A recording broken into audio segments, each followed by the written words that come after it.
The door to my office slammed shut with a force that rattled the glass walls, sending a shiver through the open-plan floor like a gunshot in a library. I stood there, frozen, my coffee mug slipping from my fingers and shattering on the polished concrete. Hot liquid splattering across my shoes like blood from a fresh wound. "You're fired," he'd snarled, the CEO's son, barely out of his Ivy League haze. His face twisted in that smug, entitled sneer that screamed daddy's money. Day one of his reign, and he'd marched in like a conqueror, pointing at me, the guy who'd poured 15 years into this company, as if I were yesterday's trash. My chest tightened, a vice of fury and humiliation crushing my ribs, and in that moment I didn't scream or beg. I just stared, my mind screaming the truth he didn't know. I owned 72% of his precious empire. The betrayal burned like acid in my veins, but I swallowed it, forcing a nod as security escorted me out, my belongings dumped into a cardboard box like some petty thief. As the elevator doors closed on the life I'd built, I whispered to myself, "This isn't over." The rain hammered the windshield of my beat-up sedan as I drove home, the wipers slashing futilely against the downpour, mirroring the chaos in my head. How had it come to this? I'd started at Apex Innovations as a junior engineer, fresh out of state college, scraping by on ramen and dreams. Old Man Hargrove, the founder and CEO, had seen something in me. Grit, maybe, or just desperation. He'd mentored me, promoted me, and over the years, rewarded my innovations with stock options. I'd cashed in bonuses, reinvested everything, buying up shares from retiring board members and disillusioned investors. By the time Hargrove Sr. died last month, I'd quietly amassed 72% control. But I never flaunted it.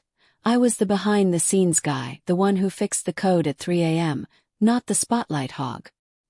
His son, Ethan Hargrove, spoiled, reckless, with a trail of failed startups funded by Daddy's wallet, had inherited the title and 28%. He thought that made him king.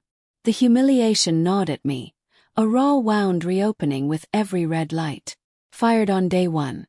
Me, the majority owner. It was laughable if it didn't make me want to smash something.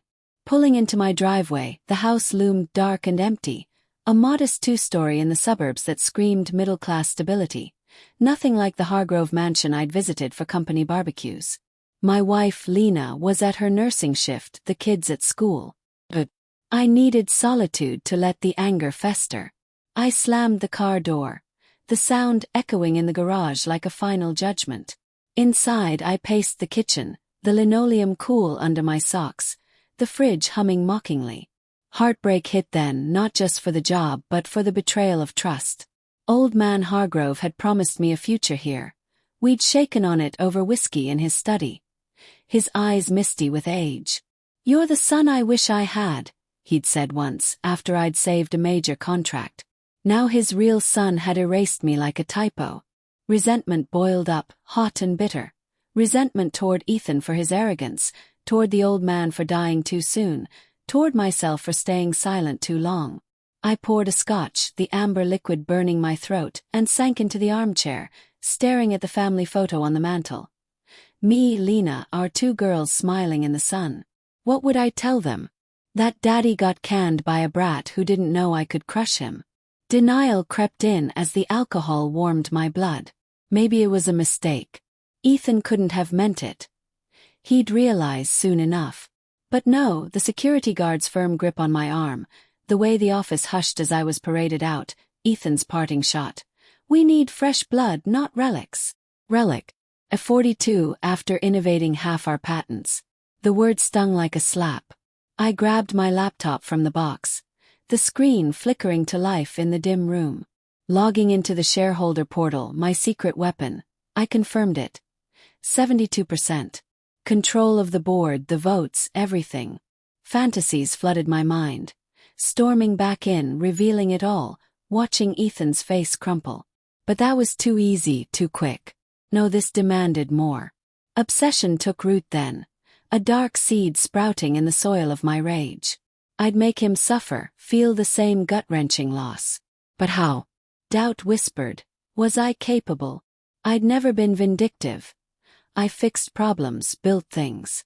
Yet here I was, plotting in the shadows of my own home. The front door creaked open hours later, Lena's keys jingling like distant bells. She stepped in, rain-slicked coat dripping. Her nurse's scrubs rumpled from a 12-hour shift. Her eyes, those warm hazel pools I'd fallen into 20 years ago, widened at the sight of me, disheveled, glass in hand. "Mark, what happened? You're home early." Her voice was soft, concerned, cutting through my haze like a lifeline. I set the glass down, the clink echoing too loudly. "Sit down," I said, my tone flat, betraying nothing yet. She perched on the ottoman, her hand on my knee, the touch grounding me amid the storm inside. "Ethan fired me." The words tumbled out, blunt and heavy. Her face paled, then flushed with anger. "What? On his first day? That entitled little." She bit her lip, always the composed one. "Why? After everything you've done." I hesitated, the secret burning on my tongue. Should I tell her? The moral conflict twisted in my gut. Guilt at hiding my shares from her all these years, fear she'd talk me out of revenge. "He said they need change," I muttered, evading. She pulled me into a hug, her scent of lavender soap and hospital antiseptic enveloping me. "We'll fight this. Wrongful termination, something." Her resolve fueled mine, but in a darker way. As she bustled to make dinner, I retreated to the study, the computer screen glowing like a conspirator. That night, sleep evaded me, the bedsheets twisting around my legs like restraints. Lena's steady breathing beside me only amplified my restlessness. Inner thoughts raced. What if I called a board meeting, ousted him publicly? But that lacked poetry. It was too clean. No, revenge needed to mirror the betrayal. Sudden, humiliating. I envisioned Ethan's life. The penthouse parties, the model girlfriends, the boardroom bravado. He'd squander the company without me. Our tech was cutting-edge AI for logistics, my brainchild. Planning began in fragments. I'd use my shares quietly, manipulate from afar. Buy more if needed, influence suppliers. But fear gnawed. What if it backfired? Ruined us financially. Guilt surged. Lena and the kids didn't deserve this risk. Yet resentment won, a cold resolve settling like frost. By dawn, as gray light filtered through the curtains, I'd decided. I'd play the long game, let him think he'd won, then strike when he least expected. The next morning, the kitchen smelled of coffee and toast, a facade of normalcy. Our daughters, Mia and Sophie, 10 and 12, all energy and innocence, bounced in, backpacks slung. "Dad, why aren't you at work?" Mia asked, her ponytail swinging. I forced a smile, the effort like lifting weights. "Taking a day off, kiddo." Lena shot me a look, her eyes pleading for honesty. As they left for school, she cornered me. "Mark, talk to me. You're scaring me." Her voice trembled, revealing cracks in her strength. I sighed, the weight pressing down. "There's more. I own most of the company. 72%. Her jaw dropped, a mix of shock and hurt. "What? How? Why didn't you tell me?" The accusation stung, layering guilt atop my anger. "I wanted to surprise you when it mattered. Retire early, travel." Lies partially. Truth was power felt safer secret. She paced, hands wringing. "So use it. Get your job back." But I shook my head, obsession gleaming in my eyes. "Not yet. He needs to learn." Her face hardened. "Revenge. Mark, that's not you." The doubt in her voice mirrored my own, but I pushed it down. "It's justice." Tension hung between us, unspoken fears thickening the air. Days blurred into a haze of quiet scheming. I worked from home, ostensibly job hunting, but really diving into company filings. The office tower downtown loomed in my mind, its glass facade reflecting the city's hustle, a symbol of what I'd lost. I monitored stock dips. Ethan's first moves were flashy, firing veterans like me to hire his cronies. Resentment grew with each email from old colleagues. "Miss you, man. It's chaos here." One night, over dinner, steak sizzling on the grill, the backyard alive with cricket chirps, I broached it with Lena again. "What if I short the stock? Force a crisis. She set her fork down, the clatter sharp. And risk our savings. The girls' college. Her words pierced, highlighting my moral grayness. Was I becoming the villain? Doubt flooded, but a call interrupted. An unknown number. Mark. It's Sarah from legal. My heart raced. Sarah, the company lawyer, a sharp woman I'd mentored. Ethan's pushing mergers, but there's irregularities. He doesn't know about your shares. Her whisper was laced with tension. Be careful. The line went dead, foreshadowing danger. Paranoia set in. Was he on to me? As weeks passed, the slow burn intensified. I attended a covert shareholder meeting via proxy, my voice disguised through a rep. Ethan presented boldly. His slides flashing on a screen I imagined glowing in a dim boardroom, the leather chairs creaking under suited execs. We're pivoting to crypto integration, he boasted. Foolish. Our core was logistics AI, not trends. I noted vulnerabilities. Debts he'd rack up. Inner conflict raged. Part of me wanted to warn them, save what I'd built. But humiliation replayed. The box of belongings, the stairs. Well, I'd let him dig his grave. One evening, walking the dog in the crisp autumn air, leaves crunching underfoot, I fantasized the reveal, bursting into his office, documents in hand. But fear tempered it. What if he fought dirty? Hired lawyers dragged it out. Guilt over Lena's worry added layers. She'd grown distant, her touches tentative. I love you, but this obsession. It's changing you, she confessed one night, tears glistening. Her words haunted, but resolve hardened. The pursuit had begun. There was no turning back. Subtle hints of vengeance emerged in my actions. I anonymously tipped a journalist about Ethan's past failures. Watching from afar as articles surfaced online, the screen's blue light casting shadows on my face. Hargrove heir, savior or spoiled? The headline fueled my cold satisfaction, but also a twinge of guilt. Was this fair? Morally gray, yes, but justified. He called me once, his voice oily through the phone. Mark, buddy, no hard feelings. Come back as consultant. The manipulation dripped, heightening my rage. No thanks, I replied curtly, hanging up. Inside I seethed, buddy. After firing me like dirt. Planning escalated. I'd accumulate proxies, call an emergency vote. But doubt lingered. What if victory felt hollow?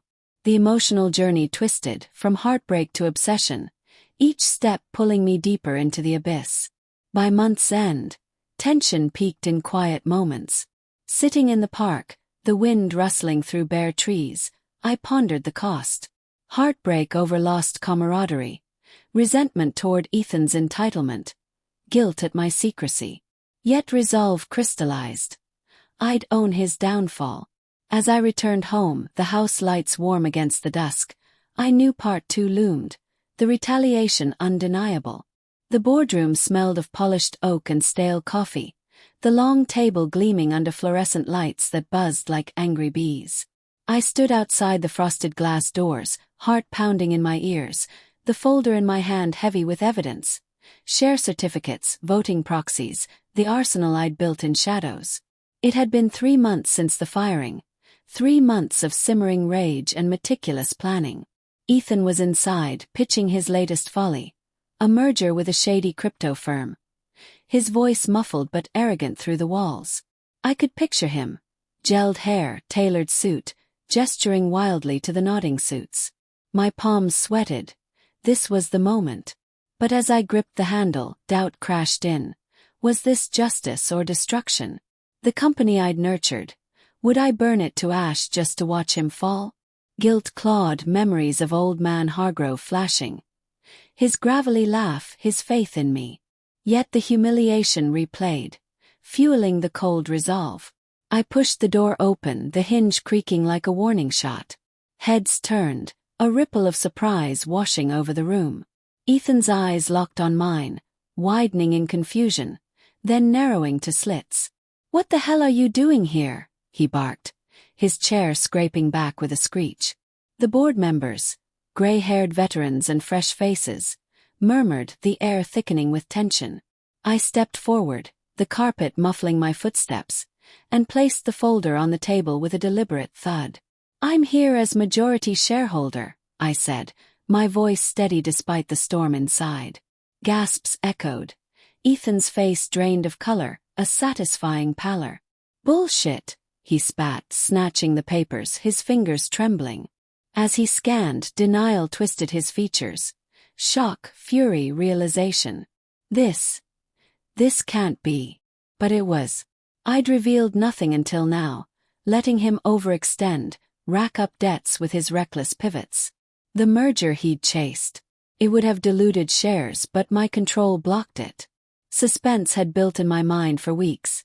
Now it unfolded cinematically, every flicker of his expression a payoff. The room erupted in questions, voices overlapping like a cacophony. "How did this happen?" one director demanded, his tie askew. I met Ethan's glare, the air between us crackling. "Your father rewarded loyalty," I replied, addressing the board but aiming at him. "I earned it. You inherited a throne you don't deserve." Ethan's fists clenched, suppressed rage boiling over. "You sneaky bastard. Hiding in the shadows like a rat." His words stung, echoing my own doubts, but I pressed on. "Call the vote. Remove him as CEO." Whispers turned to arguments. Ethan paced, his polished shoes thudding rhythmically, a predator cornered. Inner thoughts raced. This felt right, yet heartbreaking, destroying the legacy for personal vendetta? Moral conflict surged. Was I no better than him? But resentment won, the layers peeling back to raw fury. As votes were cast, tension coiled tighter. Ethan cornered me by the window, the city skyline blurring below like a distant dream. "Why now? You could have said something day one." His voice was low, manipulative, hinting at hidden motives, perhaps fear of his father's shadow. "You fired me," I shot back, our breaths close, the scent of his cologne cloying. "Humiliated me in front of everyone." He laughed bitterly. "You think you're the hero. Dad pitied you. Gave you scraps." The lie pierced, but I saw the crack. His insecurity, the spoiled son forever chasing approval. Dialogue revealed depths. "I built this," I whispered. You're just playing CEO." He flinched, guilt flashing in his eyes. Maybe regret for his haste. But it was too late. The vote tallied, Ethan out. He slammed his fist on the table, the crack echoing, then stormed out, the door banging shut like the one on my firing day. Poetic justice, but hollow. Back home the victory soured. Lena waited in the living room, the lamp casting long shadows, her face etched with worry. "It's done?" she asked, rising. I nodded, collapsing onto the couch, the leather cool against my skin. "He's gone." But as I recounted, obsession gave way to guilt. Did I go too far? Her hand on mine was tentative. "You got justice. But at what cost?" The question hung, intensifying my inner turmoil. That night, dreams twisted. Ethan's face morphing into mine, betrayal looping. Resolve cracked. Had revenge healed or poisoned? Weeks later, the company stabilized under interim leadership. Me, pulling strings quietly. But subtle hints emerged. Anonymous emails accusing me of fraud, whispers of lawsuits. Paranoia grew. Was Ethan plotting back? One rainy afternoon, my phone buzzed. "Ethan. Meet me." Neutral ground. Suspense built as I drove to the dingy cafe, the wipers slashing rain, mirroring my dread. He sat in a booth, disheveled, stubble shadowing his jaw. "You won," he said flatly, stirring coffee with a clink. "But hear this. Dad knew about your shares. He wanted me to fire you." Chuck jolted me. "Liar." But he slid a letter across Old Man Hargrove's handwriting, dated before his death. Test mark. If he fights, he's worthy. If not, let him go. Heartbreak crashed. Betrayal from the grave. The old man had manipulated us both, pitting son against protege for some twisted lesson. Rage reignited, but layered with resentment toward the puppeteer. "Why tell me?" I demanded. Ethan leaned in, eyes cold. "Because I'm not done. I'll sue, drag your name through mud." Tension peaked, dialogue revealing his moral grayness. Hurt son seeking vengeance too. "Join me," he proposed suddenly. Dad's real wish. Doubt flooded, alliance or trap. Inner conflict raged, forgive or crush. But obsession whispered no. "Go to hell," I said, standing. As I left, the bell tinkling behind me, fear gripped. What consequences had I unleashed? The twist came days later. Board emergency call. Evidence of Ethan's embezzlement pre-firing. Hidden in accounts I'd overlooked. He'd siphoned funds, betting on crypto personally. My revenge had exposed it accidentally. Arrest warrants issued. Ethan fled, scandal erupting in headlines. Poetic justice, but psychological impact hit hard. Guilt at destroying a broken man, realization the old man's game had used me. Home that night, Lena held me as I confessed everything, tears hot on my cheeks. "It's over," she soothed. But was it? In the quiet, resentment faded to hollow resolve. I'd won, but the cost, trust shattered, innocence lost, left me changed, a victor in a morally gray war.